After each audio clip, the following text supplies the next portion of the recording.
সাধারণ কেউ হতো তাহলে কি বলতো, হ্যাঁ আমি রাজা, আমাকে এমন করলো, আমি এটা শাস্তি দেব। সে কি করলো? সে বলল, আহা ভগবানের কি লীলা, যে কোনো জীব তো যে কোনো ভাবে মৃত্যু হতে পারে, মরে যেতে পারে, কিন্তু আমি তো 7টা দিন বাঁচবো এটা আমি জানতে পারলাম, কিন্তু কোনো জীব তো জানে না যে আমার যে এক্ষুনি মৃত্যু হতে পারে, এক্ষুনি যে আমার মৃত্যু হতে পারে এটা তো কোনো জীব জানে না, কিন্তু আমি তো এটা জানি যে 7 দিনের মধ্যে আমার মৃত্যু হবে, তার মানে আমি সতর্ক হলাম। আজকে আমি রাজ্যে বসে থাকতাম, আজকে হয়তো রাজ্য পরিচালনা করতাম, কে কিভাবে আছে বিভিন্ন খোঁজ নিতাম, কিন্তু যখনই আমার এই বিপদটা হলো তখন আমি কি করলাম, সব ত্যাগ করে ভগবানের শ্রীচরণ পাদ পদ্ম লাভ করার জন্য এসে বসলাম। তাহলে এটা ভাগ্য না দুর্ভাগ্য? যেই দুঃখ আমাকে কৃষ্ণ ভজনের পথে সাহায্য করে সেটা মহাভাগ্য, আর যেই দুঃখ আমাকে ভগবান থেকে দূরে সরিয়ে দেয় এটা হলো দুর্ভাগ্য। এটাই গৌর। আর ভক্ত চিনার একটাই কারণ, একটাই উপায়, ভক্ত সুখে দুঃখে সমকৃত্যা, লাভা লাভ জয় জয়। লাভ হচ্ছে চেষ্টা করছে, ঠিক আছে, ক্ষতি হচ্ছে চেষ্টা করছে, ঠিক আছে, ক্ষতি হলো ঠিক আছে, লাভ হলো ঠিক আছে, মেনে নিতে পারে। কষ্ট হচ্ছে, দুঃখ আছে, দুঃখ পেতেই হবে, যত দূরে যাবার আছে সে তো যেতেই হবে। দুঃখ আছে, দুঃখ পেতেই হবে, যত দূরে যাবার আছে সে তো যেতেই হবে। উপর পানে চেয়ে ওরে ব্যথা নিব বক্ষে ধরে, উপর পানে চেয়ে ওরে ব্যথা নিব বক্ষে ধরে, নেব সকলে নিঃসহায়ের সহায় জেনে, বাধ্যতারে সেই বেদনায়। আমাকে তুমি আরো আরো আরো নিঃস্ব করে দাও, এমন নিঃস্ব করে দাও, নিঃসহায়ের সহায় আমি তোমাকে করবো নি। তাই গৌর হরি। আর নিঃসহায়ের সহায় কি হয়? পৃথিবীর যখন কেউ হয় না তখন নিঃসহায়ের সহায় হন ভগবান। গৌর হরি। ভগবান তো বলেন, আরে আমি আমার ভক্তদেরকে দুঃখ দেই বেশি বেশি করে, যে যত বেশি দুঃখ পায় জানবে সে তত বড় মাপের ভক্ত। দুটেই করেন, কখনো ভগবান ভক্তকে অনেক সুখেও রাখেন, কিন্তু বেশিরভাগ ক্ষেত্রে ভগবান ভক্তকে চরম থেকে চরম থেকে চরম দুঃখ দিতে চান। কারণটা কি? এই জগতে যেমন দেখো, আমরা যাকে বেশি ভালোবাসি তাকে আমরা চোখ ছাড়া করতে চাই না, হাত ছাড়া করতে চাই না, তাই না? মনে হয় যে সে যদি খালি আমারই থাকতো, এটা হয়তো। তাহলে ভগবানও চান যে যা যা প্রিয় কিছু আছে সব দূরে সরিয়ে দেওয়া, যাহা যাহা কিছু ধরে সে সুখ পাবে তাদের কাছ থেকে তাদের আরো দূরে সরিয়ে দেওয়া। কারণ সরিয়ে দিলে তখন কি করবে, সে আরো, এমনি তো সে আমার জন্য কাঁদে, তখন সে আরো 2 হাত তুলে আরো হা কৃষ্ণ বলে কাঁদবে। তাহলে দেখো তো ভগবানের প্ল্যানটা কেমন। প্ল্যানটা হলো আমাকে দেখো, আমাকে ভালোবাসো, আমাকে চাও। যখন আমি আরো দুঃখ দিব, এমনি দুঃখ না পেলে সে হয়তোবা শান্তি স্বস্তিতে আরো জগতের সঙ্গে যুক্ত থাকবে। কিন্তু যখন আরো দুঃখ দিব তখন কি হবে, দুঃখ যত পাবে তত সে সবার থেকে বিচ্ছিন্ন হয়ে নিজেকে আরো গুটাবে, তাই তো? ভগবানের জন্য সে আরো আরো নিজেকে তৈরি করবে, আর তৈরি হয়ে তখন কি করবে, একাকিত্ব হয়ে ভগবানের ভজন করবে। তখন তার জন্য ভগবানের ভজন করতে আরো সহজ হবে। এই হলো ভগবানের পরিকল্পনা, এই হলো ভগবানের পরিকল্পনা। প্রভু অবতরী কলি যুগে নাচে, হরি বল হরি বল।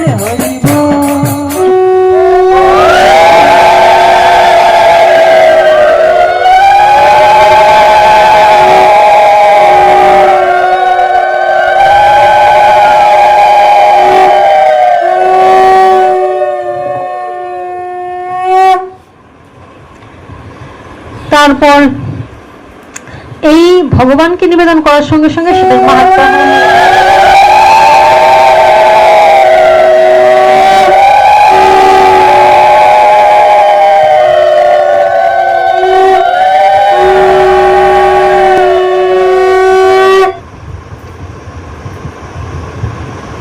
এবার মহারাজ পরীক্ষিত যাকে ব্রহ্মাস্ত্র ছুড়ে দিয়েছিল, ব্রহ্মাস্ত্র মানে এমন একটা অস্ত্র, তাকে যদি কেউ ছুড়ে দেয় আর তার হাত থেকে রক্ষা করার শক্তি এই পৃথিবীর কারো নেই, কখনোই। ব্রহ্মাস্ত্র ছাড়া মানে একদম ধ্বংস অনিবার্য। আর অশ্বত্থামা, এই যে দ্রোণাচার্য পুত্র অশ্বত্থামা, ক্রোধের বশবর্তী হয়ে ব্রহ্মাস্ত্র নিক্ষেপ করেছিল। কেন? ওই পঞ্চ পাণ্ডবের বংশকে নির্বংশ করে দিবে, যে পঞ্চ পাণ্ডবের যে বংশ, এই বংশকে রক্ষা করতে দিবে না। কৃষ্ণ ভক্ত রয়ে গেছে, পঞ্চ পাণ্ডব মানে ভগবানের ভক্ত, আর ভক্তের পুত্র রয়ে গেছে কোথায়? ভক্তের পুত্র পঞ্চ পাণ্ডবের বংশ কোথায় রয়ে গেছে? উত্তরার ঘরে, উত্তরার গর্ভে না? উত্তরা কে ছিল? হ্যাঁ, এই যে ও একটু পড়তেছে, বলো না কেন? অভিমন্যুর স্ত্রী। অভিমন্যুটা কে? অর্জুনের পুত্র। অভিমন্যু হলো অর্জুনের পুত্র, আর অভিমন্যুর স্ত্রী হলো উত্তরা। তাহলে উত্তরার গর্ভে সন্তানটা কে ছিল? মহারাজ পরীক্ষিত মহারাজ। এই যে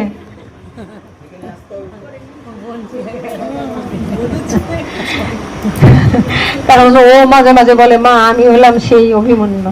আচ্ছা, কারণ সে আমাদের সবসময় বলে, মা আমি হলাম সেই অভিমন্যু, এরকম বলে না। আচ্ছা, অভিমন্যু চক্রব্যূহের মধ্যে ঢুকেছিল রাধে রাধে, ওই জন্য বললে গেল অভিমন্যু কি দিয়ে। আচ্ছা, রাধে রাধে। তাহলে এইবার ভাবো যে মহারাজ পরীক্ষিত ও উত্তরার গর্ভে ছিল, মানে পাণ্ডব বংশের বংশজাত, হ্যাঁ, তাকে নির্বংশ করে দেওয়ার জন্য অশ্বত্থামা ব্রহ্মাস্ত্র ছাড়ছে, মানে ভক্ত বংশ থাকবে না, কারো ক্ষমতা ছিল না। উত্তরা তখন ছুটতে ছুটতে ছুটতে ছুটতে কৃষ্ণের চরণে গিয়ে পতিত হয়েছে, কারণ আমি জানি রক্ষা যদি তুমি করো। পাহি পাহি মহাযুগিং দেব দেব জগৎপতি নান্যং তদ ভয়ং পশ্য তত্র মৃত্যু পরস্পরম। পাহি পাহি মহাযুগিং দেব দেব জগৎপতি নান্যং তদ ভয়ং পশ্য যত্র মৃত্যু পরস্পরম। এই শ্লোকটা করেছিলেন উত্তরা। এই জগতের প্রত্যেকে প্রত্যেকে মৃত্যুর কারণ, কেউ কারো মৃত্যুকে রোধ করতে পারে না, বরং মৃত্যুর দিকে ঠেলে দিবে, কিন্তু তুমি রক্ষা করতে পারো। এই শ্লোকটা বলেছিলেন। কৃষ্ণ তখন চিন্তা করলেন কি, তখন কৃষ্ণ সূক্ষ্ম দেহ ধারণ করে উত্তরার গর্ভে গিয়ে এই ব্রহ্মাস্ত্রকে আটকিয়ে কাকে রক্ষা করলেন? পরীক্ষিতকে। অভিমন্যুর স্ত্রীর ঘরে ছিল পরীক্ষিত, তাকে রক্ষা করলেন। হ্যাঁ, এইগুলি মনে রাখবা, এইগুলি অনেকবার বলেছি। রক্ষা করলেন কাকে? পরীক্ষিত মহারাজকে। যেই পরীক্ষিত মহারাজ এত বড় হয়েছিলেন। এইবার ভাবো, যেই পরীক্ষিত মহারাজের জন্মই হলো না মাতৃগর্ভে, তাকে রক্ষা করার দায় কার ছিল? স্বয়ং ভগবানের। যাকে মাতৃগর্ভে শেষ করে দিলে তো কিছুই হতো না। তাহলে মাতৃগর্ভে ভগবান তাকে নষ্ট করলো না, ব্রহ্মাস্ত্র হাত থেকে কেউ রক্ষা পায় না, তার হাত থেকে ভগবান মাতৃগর্ভে গিয়ে তাকে রক্ষা করলেন। এবার যখন সে পৃথিবীতে এলো, তখন কি ভগবান তাকে রক্ষা করতে পারতেন না? তখন এই পরীক্ষিতকে অভিশপ্ত করে দিলেন। তাহলে এটা ভগবানের লীলা নয়তো কি? তাই গৌর হরিব, লীলা নয়তো কি? গর্ভে তো নিপাত হয়ে গেলে টেরই পাওয়া যেত না, তাকে গর্ভে গিয়ে ভগবান রক্ষা করলেন। আবার রক্ষা করে যখন সে পৃথিবীতে এলো, আবার এসে রাজা হয়ে রাজ্য পরিচালনা করছে, সবাই জয় জয় করছে, সবাই ভালোবাসছে, তখন কিনা এই পরীক্ষিতের মাথায় এমন ভ্রম হলো, বুদ্ধি বিভ্রান্ত হলো। কখন? মৃগয়া করতে গিয়েছিল বনে, ওখানে হরিণ শিকারের ছলে গলা পিপাসক্ত, হরিণ শিকার করতে গিয়ে ঘুরতে ঘুরতে রোদ্রে ক্লান্ত হয়ে জল পিপাসায় ছুটতে ছুটতে গিয়ে দেখলো একটা সৌমিক মুনির আশ্রম, একটা আশ্রম আছে। ওই আশ্রমটা দিকে গিয়ে ওখানে বলছে, মনে মনে ভাবছে, আমি তো রাজা, আমি তো জল চাইতেই পারি, বারবার জল চাইছে। আর তিনি তখন চোখ বন্ধ করে ধ্যানস্থ হয়ে ভগবানকে স্মরণ করছিল। তখন তার ক্রোধ এসে গেল। ক্রোধ কেন এসে গেল? তাই এখানে আমরা মনে হইতে পারে সেই রাজার ক্রোধ এসে গেল, সে কি করলো, তখন একটা মৃত সর্পকে ওই ধনুকের অগ্রভাগে তুলে মণির গলায় মৃত সর্পটাকে তুলে দিলেন। তার মানে কি মণিটার অপমান করলেন। এবার এখানে বলছে মহৎ ব্যক্তির অপমান যদি কেউ করে তাহলে কি হয়, তবে ক্ষতি হয়। কারণ উনি তো মহৎ শুধু না, জগৎ খ্যাত, কারণ তিনি একজন মহান কৃষ্ণ ভক্ত ঋষি। এবার তার গলায় পড়ে যায়, তখন তার ছোট্ট শিশুপুত্র সৌমিক মুনির পুত্র শৃঙ্গী, সৌমিক মুনির পুত্র শৃঙ্গী, শৃঙ্গী জল তুলে অভিসম্পাদ দিল। কি এই কাণ্ড, যেই জলটা দিলে এমনি সমস্ত পৃথিবী কাঁপতে লাগলো, অভিসম্পাদ করলো। আর তার জন্য মহারাজ পরীক্ষিত কি হয়ে গেল, অভিশপ্ত হয়ে গেল, সর্পদংশন। অভিশাপ কি দিলেন, যে আজ থেকে 7 দিনের মধ্যে তাকে তক্ষক দংশন করবে, আর তক্ষক দংশনে তার মৃত্যু হবে। এইবার ভাবো, এমন মহারাজ পরীক্ষিত অভিশপ্ত হলেন, ঋষির গলায় সাপ ঝুলিয়ে দিলেন, আর সাপ ঝুলিয়ে দেওয়ার পরে সে অভিশপ্ত হয়ে তার 7 দিনের মধ্যে তক্ষক দংশন করবে, তার মৃত্যু হবে। এটা কি কোনোদিনও সম্ভব? এটা কোনোদিনও সম্ভব? কোনোদিনও সম্ভব নয়। যারা সাধারণ ব্যক্তি তারা চিন্তা করবো এই কারণে এই হলো, ওই কারণে এই হলো, এইটা না করলে এরকম হতো না, ঋষির গলায় যদি সাপটা না ঝুলাইতো তাহলে উনি অভিশপ্ত হইতো না, কেন এরকম হলো? কলি তার যদি প্রবেশ না করতো, তার মাথায় যদি কলি না ঢুকতো, তাই এর পিছনে কাহিনী আরো আছে না। কলিকে মহারাজ বের করতে চাইছিলেন, কলি গিয়ে তার মাথায় গিয়ে ঢুকেছে, আর মাথায় বসাতেই কলি মনে মনে চিন্তা করছে তাকে দিয়ে অপকর্ম করাবে, তাই না? কিন্তু অপকর্ম যে করাবে কলি চিন্তা করলেন, এটা কি কলির সাধ্য আছে এই কর্ম করাবেন? কৃষ্ণ ভক্তকে দিয়ে এরকম অপকর্ম করাবেন, এটা সাধ্য আছে? তার মানে ভগবানের ইচ্ছাই এই কলির প্রভাব দেয়া এই লীলাটা ভগবান করলেন। তাই বলছে অদ্যাবধি লীলা করেন গোরা রায়, কোনো কোনো ভাগ্যবানে দেখিবারে পায়। এই জগৎটা তো ভগবানেরই রূপ, সমস্ত কিছুর মধ্যে ভগবানের রূপ আছেন, ভগবান খেলা করছেন। কিন্তু কোথায় কোথায় ভগবান খেলা করেন? ভগবান বারবার বলছেন অনুগ্রহায় ভক্তানাং মানুষং দেহমাশ্রিত, আমি মানুষের দেহকে আশ্রয় করে ভজত তাদৃশীকে যৎসত্তা তৎপ্রভু, আমি এমন এমন লীলা করি, এমন খেলা করি যা শুনে সমস্ত ভক্তরা আমার দিকে ছুটে আসবে। তাহলে ভগবান কি লীলা সবার মধ্যে ভগবান আছেন, কিন্তু ভগবান কি সবার সঙ্গে লীলা করেন? ভগবান কি সবার সঙ্গে খেলা করেন? খেলা করেন ভগবান ভক্তের সঙ্গে, আর যেই ভক্তের সঙ্গে খেলা করেন তাকে ভগবান নিতাই গৌর হরি এমনই খেলা করেন যেই খেলায় একদম নিতাই গৌর হরি জগৎ নড়ে যায়। হায় হায় হায় হায়, এই কি হলো, কি অবস্থা! যখন মহারাজ পরীক্ষিত অভিশপ্ত হলো, চারদিকে হায় হায় হায় হায় রব শুরু হয়ে গেল। এ কি হলো, অসম্ভব, এমন তো হতে পারে না। মহারাজ পরীক্ষিত এমন একজন ভক্ত, একনিষ্ঠ কৃষ্ণ ভক্ত, ভগবান ছাড়া কিছুই বুঝতেন না, দান দক্ষিণা মানুষের কোনো কিছু তো তার বাদ ছিল, উনি কেন অভিশপ্ত হলেন? কি কারণে? মানে যুদ্ধ বাদলে যেমন চারদিকে হায় হায় হায় হায় রব হতে থাকে, ঠিক এরকম হতে থাকে। এইটাই ভগবানের খেলা। যখন দেখা যাবে বিশাল কিছু একটা ঘটনা ঘটে গেছে, যেটা অকল্পনীয়, যেটা তো আমাদের বুদ্ধির অগম্য, অনেক সময় অনেকে মনে মনে ভাবছি এই বাবা এর দ্বারা তো এই কর্ম কোনোদিনই হইতে পারে না, এর দ্বারা এই কর্ম কোনোদিনই সম্ভব না, কিন্তু এর দ্বারা এই কর্মটা হলো, কিন্তু এ তো সাধারণ কেউ নয়, কেন হলো? তার মানে নিশ্চয়ই এখানে ভগবানের কোনো অভিপ্রায় আছে, নিশ্চয়ই ভগবানের কোনো অভিপ্রায় আছে। এটা কেমন অভিপ্রায় সে আমরা জানি না। ভগবান কখনো ভক্তর জয় জয় করেও ভগবান লীলা করেন, আবার কখনো ভক্তকে নামিয়ে দিয়ে ধ্বংস করে দিয়ে লীলা করেন, এ ভগবানের অভিপ্রায়। কিন্তু ভগবানের অভিপ্রায় বুঝার সাধ্য কি আমাদের আছে গো? শুধু এইটুকুই আমাদের সাধ্য আছে, যদি ভক্ত হয় তাহলে ভক্ত কাঁদবে হাসবে, কিন্তু কখনো ভগবানকে ছেড়ে থাকবে না। সে শুধু বলবে প্রভু তোমার যা ইচ্ছে তুমি তাই করো, কিন্তু তুমি সেই শক্তি দাও যেন তোমার ভজন থেকে দূরে না যায়, তোমার মনের মতো করে আমায় তুমি সাজিয়ে নাও। আজকে যদি এই পরীক্ষিত মহারাজ সাধারণ কেউ হতো তাহলে কি বলতো, হ্যাঁ আমি রাজা, আমাকে এমন করলো, আমি এটা শাস্তি দেব। সে কি করলো? সে বলল, আহা ভগবানের কি লীলা, যে কোনো জীব তো যে কোনো ভাবে মৃত্যু হতে পারে, মরে যেতে পারে, কিন্তু আমি তো 7টা দিন বাঁচবো এটা আমি জানতে পারলাম, কিন্তু কোনো জীব তো জানে না যে আমার যে এক্ষুনি মৃত্যু হতে পারে, এক্ষুনি যে আমার মৃত্যু হতে পারে এটা তো কোনো জীব জানে না, কিন্তু আমি তো এটা জানি যে 7 দিনের মধ্যে আমার মৃত্যু হবে, তার মানে আমি সতর্ক হলাম। আজকে আমি রাজ্যে বসে থাকতাম, আজকে হয়তো রাজ্য পরিচালনা করতাম, কে কিভাবে আছে বিভিন্ন খোঁজ নিতাম, কিন্তু যখনই আমার এই বিপদটা হলো তখন আমি কি করলাম, সব ত্যাগ করে ভগবানের শ্রীচরণ পাদ পদ্ম লাভ করার জন্য এসে বসলাম। তাহলে এটা ভাগ্য না দুর্ভাগ্য?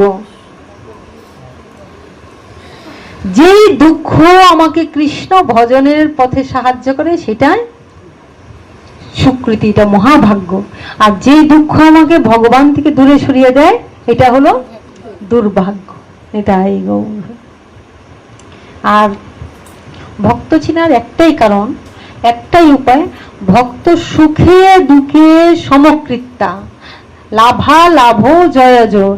লাভ হচ্ছে চেষ্টা করছে ঠিক আছে, ক্ষতি হচ্ছে চেষ্টা করছে ঠিক আছে, ক্ষতি হলো ঠিক আছে, লাভ হলো ঠিক আছে, মেনে নিতে পারে। কষ্ট হচ্ছে, দুঃখ আছে, দুঃখ পেতেই হবে, যত দূরে যাবার আছে সে তো যেতেই হবে। দুঃখ আছে, দুঃখ পেতেই হবে, যত দূরে যাবার আছে সে তো যেতেই হবে। উপর পানে চেয়ে ওরে ব্যথা নিব বক্ষে ধরে, উপর পানে চেয়ে ওরে ব্যথা নিব বক্ষে ধরে, নেব সকলে নিঃসহায়ের সহায় যিনি, বাধ্যতারে সেই বেদনায়। আমাকে তুমি আরো আরো আরো নিঃস্ব করে দাও, এমন নিঃস্ব করে দাও, নিঃসহায়ের সহায় আমি তোমাকে করবো নি। তাই গৌর হরি। আর নিঃসহায়ের সহায় কি হয়? পৃথিবীর যখন কেউ হয় না তখন নিঃসহায়ের সহায় হন ভগবান। গৌর হরি। ভগবান তো বলেন, আরে আমি আমার ভক্তদেরকে দুঃখ দেই বেশি বেশি করে, যে যত বেশি দুঃখ পায় জানবে সে তত বড় মাপের ভক্ত। দুটেই করেন, কখনো ভগবান ভক্তকে অনেক সুখেও রাখেন, কিন্তু বেশিরভাগ ক্ষেত্রে ভগবান ভক্তকে চরম থেকে চরম থেকে চরম দুঃখ দিতে চান। কারণটা কি? এই জগতে যেমন দেখো, আমরা যাকে বেশি ভালোবাসি তাকে আমরা চোখ ছাড়া করতে চাই না, হাত ছাড়া করতে চাই না, তাই না? মনে হয় যে সে যদি খালি আমারই থাকতো, এটা হয়তো। তাহলে ভগবানও চান যে যা যা প্রিয় কিছু আছে সব দূরে সরিয়ে দেওয়া, যাহা যাহা কিছু ধরে সে সুখ পাবে তাদের কাছ থেকে তাদের আরো দূরে সরিয়ে দেওয়া। কারণ সরিয়ে দিলে তখন কি করবে, সে আরো, এমনি তো সে আমার জন্য কাঁদে, তখন সে আরো 2 হাত তুলে আরো হা কৃষ্ণ বলে কাঁদবে। তাহলে দেখো তো ভগবানের প্ল্যানটা কেমন। প্ল্যানটা হলো আমাকে দেখো, আমাকে ভালোবাসো, আমাকে চাও। যখন আমি আরো দুঃখ দিব, এমনি দুঃখ না পেলে সে হয়তোবা শান্তি স্বস্তিতে আরো জগতের সঙ্গে যুক্ত থাকবে। কিন্তু যখন আরো দুঃখ দিব তখন কি হবে, দুঃখ যত পাবে তত সে সবার থেকে বিচ্ছিন্ন হয়ে নিজেকে আরো গুটাবে, তাই তো? ভগবানের জন্য সে আরো আরো নিজেকে তৈরি করবে, আর তৈরি হয়ে তখন কি করবে, একাকিত্ব হয়ে ভগবানের ভজন করবে। তখন তার জন্য ভগবানের ভজন করতে আরো সহজ হবে। এই হলো ভগবানের পরিকল্পনা, এই হলো ভগবানের পরিকল্পনা।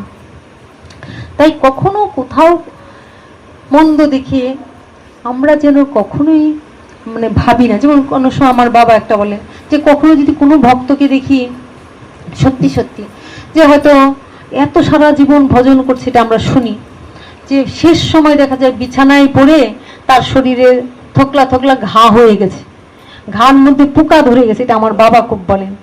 এক এক জায়গায় পোকা কিলবিল করছে, তখন আমরা বলি না হারি কি ভজন করলো, সারা জীবন ভালো কর্ম করছে, সারাটা শরীরের মধ্যে পোকা কিলবিল করছে, তাও প্রাণটা বেরোচ্ছে না, ঠাকুর তাকে তুলে নিক না। ওটা আমরা বলতে পারি না। আমরা বলতে পারি প্রভু এই যদি কষ্ট হয়, যা তুমি ভালো হয় তুমি তাই করতে পারো।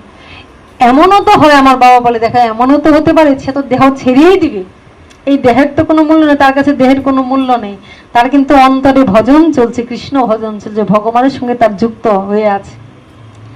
এমনও তো হতে পারে যেই পোকাগুলি সারা জীবন একের পর এক জন্ম নিবে, কিন্তু তার উদ্ধারের পথ নয়, শেষ সময় ভক্তের দেহে আশ্রয় করে নিতাই গৌর হরি তারা উদ্ধার হয়ে গেল।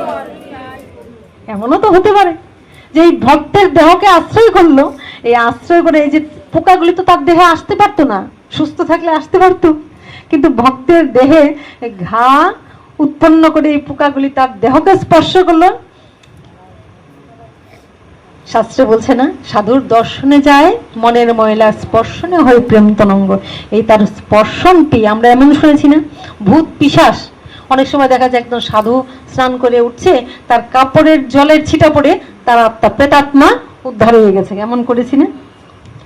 তো ওই পোকাগুলি ওই ভক্তের দেহ আশ্রয় করে ওই দেহের যে ভজন ছিল, ওই ভজনের ফল প্রাপ্ত হয়ে তারাও নিতাই গৌর হরি উদ্ধার হয়ে গেল। ভগবান কি করলো, যা যে কোনো ভাবে আমার ভক্ত দেহকে যখন স্পর্শ করছিস, তোদের আর এত বছরের যন্ত্রণা ভোগ করতে হবে না, যা তোদেরকে আমি উদ্ধার করে দিলাম, নিতাই গৌর। এই জন্য কখনো বিচার করতে হয় না, কোনো ভক্তর কখনো কোনো কিছু দেখে আমরা কখনো বিচার করতে পারি না।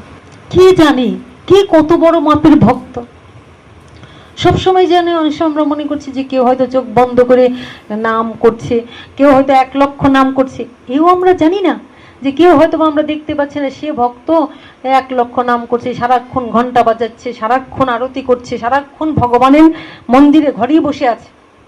আরেকটা কাহিনী বলি, সারাক্ষণ মন্দিরে বসে ভগবানের চরণে তুলসী দিচ্ছে, ফুল দিচ্ছে, মালা দিচ্ছে, ভগবানের সেবা দিচ্ছে, আর ঘন্টা বাজিয়েই চলছে, আর কিছুই করছে না। আরেকজন দেখা যাচ্ছে সে এইসব কিন্তু কিছুই করছে না, কিন্তু কে জানে সে ভগবানের কোন জায়গাটায় অবস্থান করছে। একজন স্বামী, একজন স্ত্রী। স্ত্রী এত ভক্তিমতী ছিল, এত ভক্তিমতী ছিল, সারা দিন রাত ভগবানের ওই ঘর থেকে আর বেরোতো না, আর ভক্তরা তাকে চিনত। বলছি সারাদিন ঘন্টা বাজাইছে, বহিরঙ্গ ভজন, যেটা বহিরঙ্গ ভজন বলতে যা বলে, সারাক্ষণ মালা টিপছে, মালা জপ করছে, সারাক্ষণ গ্রন্থাদি পড়ছে, গ্রন্থ পড়ে যাচ্ছে, সারাক্ষণ ভক্ত সঙ্গ, ঘর ভাল লাগে না, সেই সারাদিনের ভক্তরা তাকে চিনে জানে, ভক্তরা তাকে ভক্ত হিসেবে মানে, কিন্তু তার স্বামীকে কেউ ভক্ত হিসেবে জানে না। কারণ তার স্বামী যখন এইসব অনুষ্ঠানাদি আসছে, সামনে আসেও না, দেখেও না, কিছুই করেন। মনে মনে ভাবে যে বউটা এত বড় ভক্ত, কিন্তু স্বামীটা তো এরকম করে না। কিন্তু সে যে ঠাকুরের কর্মটর্ম করে স্ত্রীটাকে বাধা দেয় না। এইবার একদিন কি হলো, সবাই মনে মনে ভাবে, স্ত্রীটার মনে খুব দুঃখ, স্ত্রীটা মনে মনে ভাবে, ইস আমার স্বামীটা যদি একটু বৈষ্ণব সেবার মধ্যে আসতো, একটু প্রণাম করত, একটু আরতিটা দর্শন করত, ইস ও যদি একটু ওই যে 56 প্রহর 24 প্রহর কীর্তন হয় একটু উপস্থিত থাকতো, কিন্তু সে ওইগুলির থেকেও দূরে দূরে থাকে। মনে মনে ভাবে আমি এত ভক্ত সঙ্গ করি, এত ঠাকুরের সঙ্গ করি, এত ভক্ত বৈষ্ণবের মধ্যে থাকি, কিন্তু তাকে তো উন্নতি করা যায় না। সবার কাছে গিয়ে পা ধরে ধরে বলে, একটু আপনারা আশীর্বাদ করবেন, আমার স্বামীটা যেন একটু কৃষ্ণের মতি হয়, ভক্তি হয়। বলছি বিচার করতে নাই, যদি একটু কৃষ্ণ ভক্তি হয়। তো একদিন স্বামী স্ত্রী দুজন শুয়ে আছে এক বিছানায়, দুজনে একই সঙ্গে ঘুমায়, তাই একই সঙ্গে শুয়ে আছে, মনে মনে খালি প্রার্থনা করে, ঠাকুর গো আমি যেমন করে তোমার নাম করি, তোমার জপ করি, তোমার ধ্যান করি, তোমার মধ্যে সবসময় থাকি, কবে দেখবো সেও আমার মতন এরকম নাম করছে, জপ করছে, ভজন করছে, কবে দেখবো, খালি মনে মনে পড়ে। একদিন কি হলো, প্রতিদিন একসাথে ঘুমায়, ভোরবেলা স্ত্রী ঘুম ভেঙে যায়, ঘুম থেকে উঠে গিয়ে কি করে, স্নান করে, মঙ্গল আরতি করে, ঠাকুরের সেবা করে, আর স্বামী স্বামীর মতন ঘুমিয়ে থাকে, রাধে রাধে। এবার একদিন হঠাৎ করে স্ত্রীটা দেখছে অর্ধেক রাত্রে, ভোর রাত্রে হয় না, ব্রহ্ম মুহূর্ত, হঠাৎ করে দেখছে বেভুর ঘুমের মধ্যে স্বামীর মুখ দিয়ে মানে কি বের হয়, এটা গ্যাস ট্যাস বের হয় না, এইটা বের মনে হচ্ছে, বের হচ্ছে, মানে থুতু থুতু টুতু বেরিয়ে যাচ্ছে মুখ দিয়ে, কৃষ্ণ কৃষ্ণ কৃষ্ণ করছে, আর চোখ দিয়ে অঝরে জল ঝরছে, অঝরে জল। স্ত্রী হঠাৎ করে তাকিয়ে দেখছে কি, আমি তো জ্ঞানও তো কোনোদিন তার মুখে কৃষ্ণ কৃষ্ণ শুনি না, আমি তো জ্ঞানও তো তারে হরিনাম করতে দেখি না, তুলসী গাছে জল দিতে দেখি না, কিছুই করতে দেখি না। কৃষ্ণ কৃষ্ণ করে চোখ দিয়ে বুক তার ভাসছে, মুখ দিয়ে থুতু বেরিয়ে যাচ্ছে, আর ঘুমের মধ্যে কৃষ্ণ অচৈতন্য অবস্থায়। তার মনে এত আনন্দ হলো, এত আনন্দ হলো, তাহলে এতদিনে ভগবান আমার কথা শুনেছেন। তাই সাধুগুরুর কৃপায়, ভগবানের কৃপায় আজকে আমার স্বামী ঘুমের মধ্যে অচৈতন্য অবস্থায়, চেতনে নয় অচৈতন্য অবস্থায় কৃষ্ণ কৃষ্ণ ভজন করছে।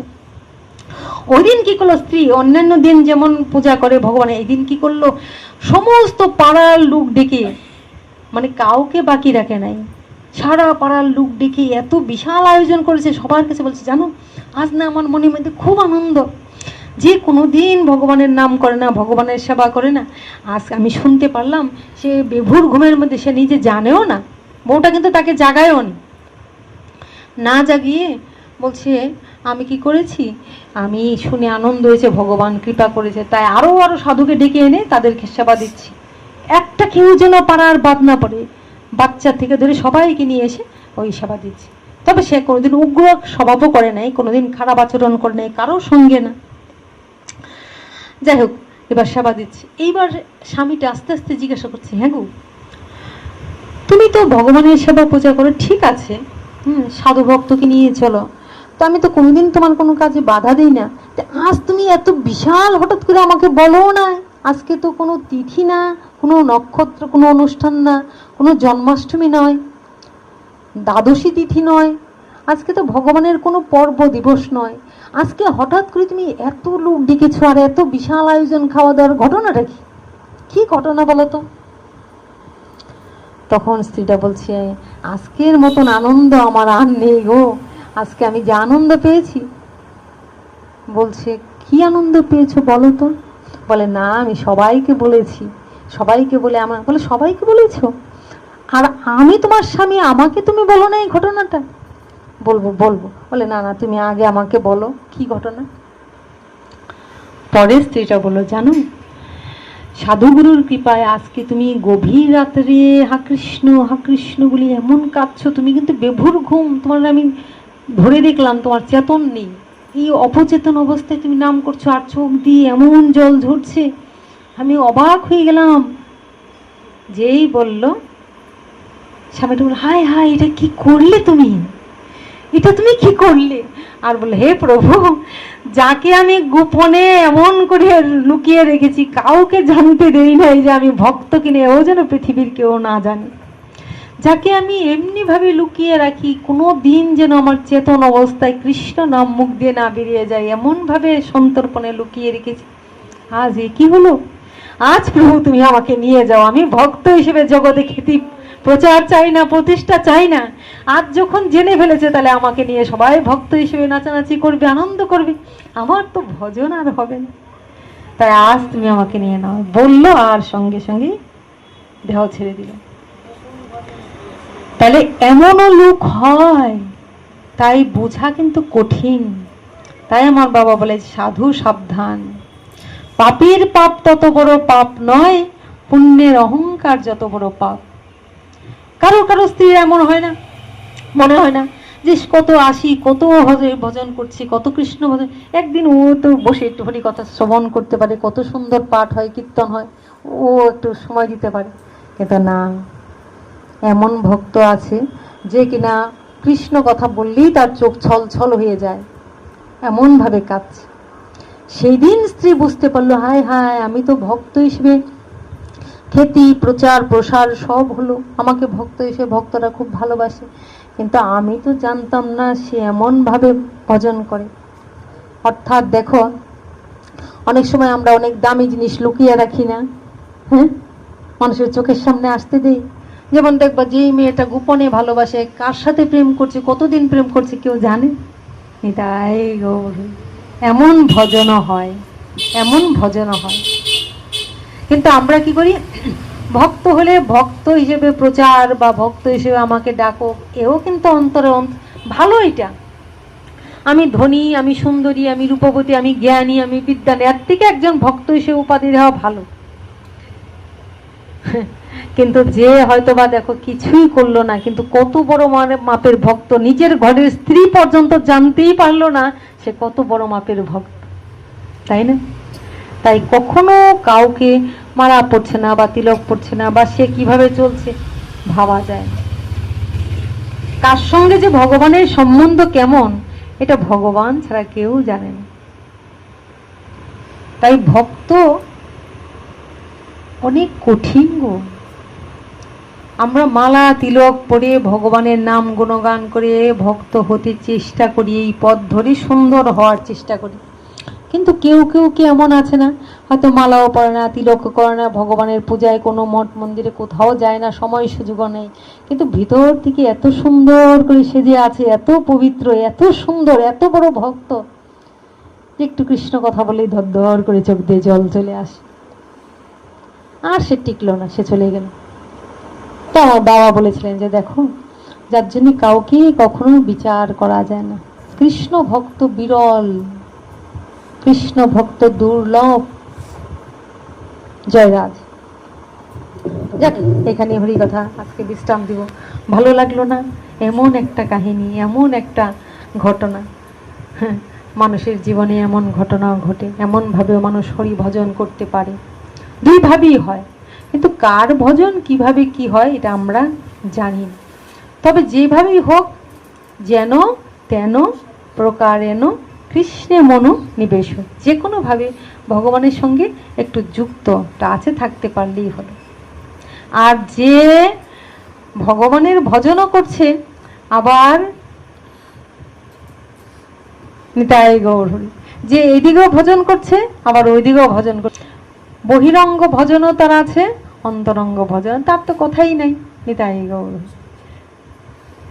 তাই এই যে পোকাগুলি শরীরে উঠলো আর তারা উদ্ধার হয়ে গেল, পোকার জীবনগুলি সার্থক হয়ে গেল, ভগবানের কোনো কৃপা ছিল আর ভক্ত দেহের স্পর্শ পেল, তারা উদ্ধার হয়ে গেল। তাই কখনো কাউকে বিচার করতে নাই, ঠিক আছে, শুধু দেখতে হবে তার আচরণ। কেউ আছে যার মধ্যে ভক্ত, সে কখনো উগ্রতার ছাপ ফেলবে না, তাই না? যে কাউকে একটা নিন্দা করা, তা কাউকে একটা খারাপ কথা বলা, কারোর সঙ্গে গালি দেওয়া, সুযোগ পেলেই দুষ্টামি করা, ওরকম করবে না, তাই তো? যে ভক্ত সে কি হবে, ঠিক আছে, ঠিক আছে, সে এটা বললো, মনে একটু কষ্ট পেল, মনে একটু কষ্ট হলো যে আবার এই আমাকে এই আঘাতটা করলো। আরেকটা জিনিস ভক্ত চেনার উপায় কি? আরেকটা জিনিস ভক্ত চেনার উপায় হলো যে ভক্ত তার মুখে, তার আচরণে কৃষ্ণের ছাপ, ভগবানের কর্ম তার বুঝাই যাবে। আরেকটা জিনিস চেনার উপায় কি? আরেকটা জিনিস চেনার উপায় হলো যে ভক্ত, সে যত বড় ভগবানের কঠিন থেকে কঠিন পরীক্ষা দেখ, কিন্তু কখনোই সে ভগবান থেকে দূরে থাকবে না। কখনোই সে বলবে না যে আমি আর ভজন করব না, আমি আর কোনোদিন এই কৃষ্ণকে ডাকবো না, কৃষ্ণ বড় যন্ত্রণা দেয়, কৃষ্ণ বড় দুঃখ দেয়, কোনোদিন সে বলবে না। কেন, হায় হায়, কেন ভগবান তুমি আমাকে এমন করলে, কেন এমন অবস্থা হলো? না, ওভারকাম করার জন্যে, ভালো করার জন্য চেষ্টা করবে, যে ভগবান আছে, তুমি দিচ্ছ, চলছি, করছি, কর্ম করার চেষ্টা করবে, কিন্তু কোনো দিনই ভগবানকে দোষারোপ করবে না। ভগবানের কাছে কামনা করবে, প্রভু দুঃখ যদি দাও হে প্রভু, শক্তি দিও সহিবারে। তুমি যদি দুঃখ দেওয়ায় যদি তোমার স্বাদ হয়, তাহলে আমাকে ওই শক্তিটা দিও, আমি যেন সহ্য করতে পারি। তাই ভক্ত কখনোই ভগবানকে ছেড়ে দূরে থাকে না। আর ভগবানও ভক্তকে দুঃখ দিয়ে দেখেন যে কতটুক ধৈর্য পরীক্ষা, সে কতটুক ধৈর্য, আমার প্রতি কতটা অবিচল, আমার প্রতি কতটা তার দাঢ় বিশ্বাস আছে, দাঢ় বিশ্বাস আছে যে এমন চরম পরম অবস্থায় দাঁড়িয়েও আমার থেকে তার মন কেউ টলাতে পারে না। সবাই ভুল বুঝলেও সে কখনো আমাকে ভুল বুঝবে না। এটাও ভগবানের একটা পরীক্ষা। তুমি দুঃখ দিতে ভালোবাসো, তাই তো নিলাম আমি দুঃখেরই ব্রত, নিতাই গৌর হরি বল। তুমি দুঃখ দিতে ভালোবাসো, তাই তো আমি নিলাম দুঃখের ব্রত। কতজন কত ব্রত করে, কিন্তু আমার ব্রতটা কি? আমি নিলাম তোমার দুঃখের ব্রত, কারণ তুমি দুঃখ দিতেই ভালোবাসো। তাই আমার ব্রতটা কি? আমি নিয়েছি এই দুঃখেরই ব্রত। নিতাই গৌর, জয় রাধে। তো আজ অপরা একাদশী। একাদশ ইন্দ্রিয় থেকে বলেছিলাম যে একাদশ ইন্দ্রিয়কে বসে রাখার জন্য যারা যোগ মার্গের উপাসনা করে তারা করে, আর যারা আমরা ভক্তি পথের অনুসারী, যারা আমরা ভক্ত মনে করি বা ভগবানের ভক্ত হতে চাই, তারা আমরা এটাকে বলি কি বলি? রাধে রাধে। আমরা যারা ভক্ত তারা আমরা কি বলি এটাকে? কেউ জানো কি? কেউ জানো না? রাধে রাধে। আমরা যারা ভক্ত তারা আমরা কি বলবো? একাদশী বলি তো, কিন্তু এটাকে আমরা বলি হরিবাসর। রাধে রাধে, ঠিক আছে? যারা আমরা ভক্ত বৈষ্ণব তাদের কাছে এটা আমরা হরিবাসর। হরির সঙ্গে ভক্তের বাসর, মানে ভগবানের কথার মধ্যে একাদশীর দিন ভক্তরা থাকবে, তার মানে বোঝা যায় তারা ভক্ত। তারা শরীর ভালো থাকবে এই চিন্তা তাদের মাথায় আসবে না। তারা মনে মনে ভাববে ওই দিন আমরা হরির সঙ্গে বাসর করছি। বাসর মানে কি? ঘর। তো এইটা আমরা ঘরে আছি, আর এখানে কি হচ্ছে? হরির সঙ্গে কথা হচ্ছে। রাধে রাধে। হরির সঙ্গে কথা হচ্ছে, হরির গুণগান হচ্ছে, মধুর কথা শুনে ভক্তদের মন বিগলিত হচ্ছে। তারা সারাক্ষণ ভগবানের চিন্তা, কখন ভগবানের কথা শুনবো, কখন ভগবানের কথা শুনে আমাদের মন মানসপটে ভগবানের চিন্তা আসবে, স্মরণ আসবে। এই তো। তাহলে ভক্ত চেনার উপায় হলো তারা হলো হরিবাসর, ভগবানের কথা গুণগানে মুগ্ধ হয়ে থাকে। যেখানে থাকুক দিন শেষে তারা মনে মনে ভাববে যে আমরা সন্ধ্যের সময় ভগবানের সঙ্গে হরিবাসর করব। এই তো হরিবাসর হচ্ছে। মহারাজ যুধিষ্ঠির শ্রীকৃষ্ণকে বললেন, হে কৃষ্ণ, জ্যৈষ্ঠ মাসের কৃষ্ণপক্ষীয় একাদশীর নাম কি এবং তার মাহাত্ম্যই বা কি? আমি শুনতে ইচ্ছা করি, আপনি অনুগ্রহ করে তা বর্ণন করুন। শ্রীকৃষ্ণ বললেন, হে মহারাজ, মানুষের মঙ্গলের জন্য আপনি খুব ভালো প্রশ্ন করেছেন। বহু পুণ্য প্রদানকারী, মহাপাপ বিনাশকারী এই পুত্র দানকারী এই একাদশী অপরা নামে খ্যাত। যারা সন্তান চায় তারা ওটা করে। এই ব্রত পালনকারী ব্যক্তি জগতে প্রসিদ্ধি লাভ করে। ব্রহ্মহত্যা, গোহত্যা, ভ্রূণ হত্যা, পরনিন্দা, পরস্ত্রী গমন, মিথ্যা ভাষণ প্রভৃতি গুরুতর পাপ এই ব্রত পালনে নষ্ট হয়ে যায়। যারা মিথ্যা সাক্ষ্য দান করে, ওজন বিষয়ে ছলনা করে, শাস্ত্রের মিথ্যা ব্যাখ্যা প্রদান করে, জ্যোতিষীর মিথ্যা গণনা ও মিথ্যা চিকিৎসায় রত থাকে, যারা সকলের নরক যন্ত্রণা ভোগ করে, এই সমস্ত ব্যক্তিরাও যদি এই ব্রত পালন করে তারা সমস্ত পাপ থেকে মুক্ত হয়। ক্ষত্রিয় যদি স্বধর্ম ত্যাগ করে যুদ্ধক্ষেত্র থেকে পালিয়ে যায় তবে সে ঘোরতর নরকগামী হয়, কিন্তু সেও এই ব্রত পালনে মুক্ত হয়ে স্বর্গগতি লাভ করে। এই তো বুঝতে পারছো। মকর রাশিতে সূর্য অবস্থানকালে মাঘ মাসে প্রয়াগ স্থানে যে ফল লাভ হয়, শিবরাত্রিতে কাশীধামে উপবাস করলে যে পুণ্য হয়, গয়াধামে বিষ্ণুপাদ পদ্মে পিণ্ডদানে যে ফল লাভ হয়, সিংহ রাশিতে বৃহস্পতির অবস্থানকালে গৌতমী নদীতে স্থানে, কুম্ভে কেদারনাথ দর্শনে, বদরিকাশ্রমে যাত্রায় ও বদ্রীনারায়ণ সেবায়, সূর্যগ্রহণে কুরুক্ষেত্র স্থানে, হাতি ঘোড়া স্বর্ণদানে এবং দক্ষিণাসহ যজ্ঞ সম্পাদনে যে ফল লাভ হয়, এই অপরাব্রত মহাপাপ পাপরূপ বৃক্ষের কুঠার স্বরূপ। যত যত পাপ আছে এই অপরা একাদশী মানে কুঠার যেমন করে গাছ কাটে এমনি করে পাপকে কেটে শেষ করে দেয়। পাপরূপ কাষ্ঠের দাবাগ্নির মতো পাপরূপ অন্ধকারের সূর্য সদৃশ এবং পাপ হস্তির সিংহস্বরূপ। এই ব্রত পালন না করে যে ব্যক্তি জীবন ধারণ করে জলে বুদ্বুদের মতন, তাদের জন্ম মৃত্যুর কেবল সার হয়। মানে বুঝতে পেরেছ? এটা বুঝতে পেরেছো? বুদ্বুদের মতন সার হয়, কথাটা বুঝতে পেরেছ? কি বুঝতে পেরেছো বলো? সবাই মাথা নাড়াচ্ছ, কি বুঝতে পেরেছ? আবার উঠে আবার নিভিয়ে যায়, তার মানে এইভাবে আমাদের জন্মচক্রগুলি হতে থাকে। রাধে রাধে। তো এই ব্রত পালন না করলে ব্যক্তি জীবন, হ্যাঁ এ উপবাস হয়। আচ্ছা, অপরা একাদশীতে মৃত্যুই সার হয়, মানে মৃত্যু হচ্ছে আবার হচ্ছে আবার হচ্ছে এইভাবে। অপরা একাদশীতে উপবাস করিয়ে বিষ্ণু পূজা করলে সর্বপাপ মুক্ত হয়ে বিষ্ণুলোকে গতি হয়। তাহলে বুঝতে পেরেছো, যারা অপরা একাদশী পালন করছো তারা এই একাদশী পালন করে, এই একাদশী ব্রত মাহাত্ম্য শ্রবণ করে, ভক্ত সঙ্গ করে, ভগবানের সেবা করে তারা সবাই বিষ্ণুলোক যাত্রা করতে পারো ভগবত কৃপায়। এই ব্রত কথা পাঠ ও শ্রবণ করলে, এই ব্রত কথা যে পাঠ করবে, যে শ্রবণ করবে, সবাই সহস্র গোদানের ফল লাভ হয়। ব্রহ্মাণ্ড পুরাণে এই মাহাত্ম্য বর্ণনা করা হয়েছে। তাহলে ভগবানের শাস্ত্রবাক্য অভ্রান্ত